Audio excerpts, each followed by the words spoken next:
கொடியை வந்து பறக்க விட்டு விஸ்வகர்மா ஆசாரி வந்து சொல்லுகின்றார்.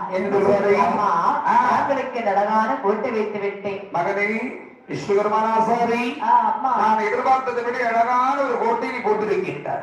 என்னுடைய மனது மிகவும் மகிழ்ச்சியாக இருக்கிறது. அப்படி என்று விஸ்வகர்மா ஆசாரிக்கு வரிசை கொடுத்தார் அம்மை. என்றால் அந்த விஸ்வகர்மா சொல்லுகின்றான் அம்மை. அதாவது இப்ப உனக்கு வேண்டிய வரிசைகள் எல்லாம் கொடுத்திருக்கின்றேன். ஆனா நீ மனம் கலக்கத்தோடு என்னிடத்தில் ஒரு வார்த்தை கேட்டார். அதாவது உனக்கு குழந்தை இல்லை என்று சொன்னாய் அல்லவா?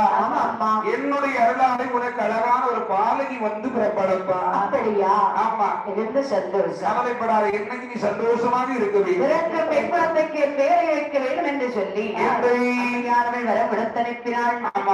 வேண்டும் என்று சொல்லி மாகாளி கொடுத்த விரத்தினான். அந்த விஸ்வகர்மா ஆசாரி மனைவியோடு வந்து வாழும் நாளில் அங்கே வந்து கர்ப்பம் உரதரித்து அழகாக 10 மாதத்தில் ஒரு பெண் குழந்தை வந்து பிறந்தது.